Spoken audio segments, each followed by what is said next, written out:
අපි යනවා අනාථපිණ්ඩික සිටුමාලිගාවත් අඟුලිමාල චෛත්‍යයත් බලන්න. මේ යන ගමන. You are home? My home? Yeah. This.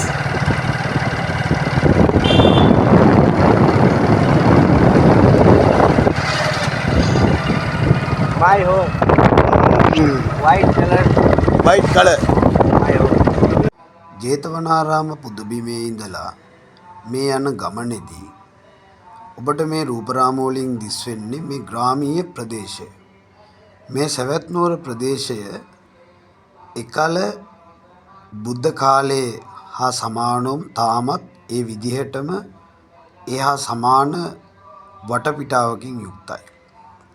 අද නාගරීකරණය වී දියුණු වී තිබුණත් මේ මිනිසුන්ගේ ජීවිත තාමත් ඒ ආකාරයටම මේ වටපිටාව සකස් වී තිබෙනවා.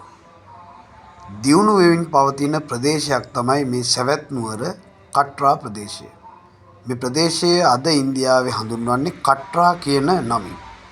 මේ කට්රා ප්‍රදේශයයි.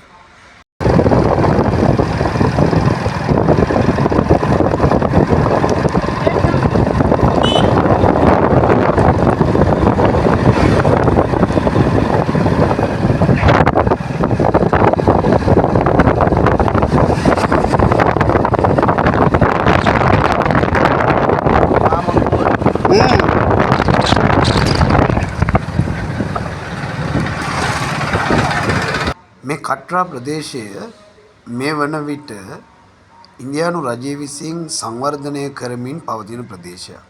මොකද මේ වන විට ලෝකවාසී බොහෝ බෞද්ධ ජනතාව මේ ප්‍රදේශයට පැමිණෙනවා. මෙහි ඇති පෞරාණික වටපිටාවක් අඟුලිමාල.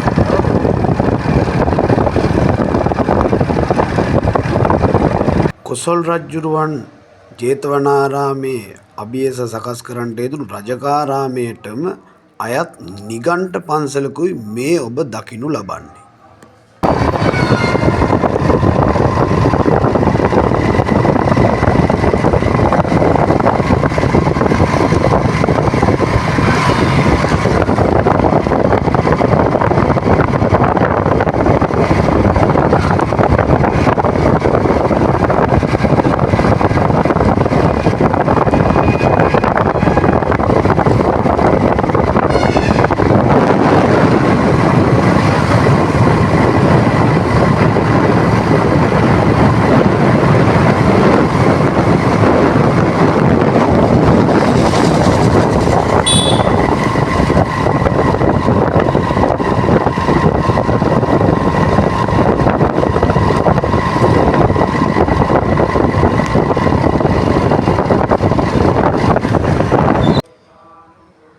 මේ සවැත් නුවර කට්රා ප්‍රදේශයේ අඟුලිමාල චෛත්‍යරාජාණන් වහන්සේ මේ දකුණු පැත්තෙන් ඔබට දිස්වනු ලබන්නේ. අදටත් ඉන්දියානු පුරාවිද්‍යා දෙපාර්තමේන්තුව විසින් සංරක්ෂණය කොට ලෝකවාසී බෞද්ධ ජනතාවට නැරඹීමට පහසුකම් සලසා ඇති ස්ථාන.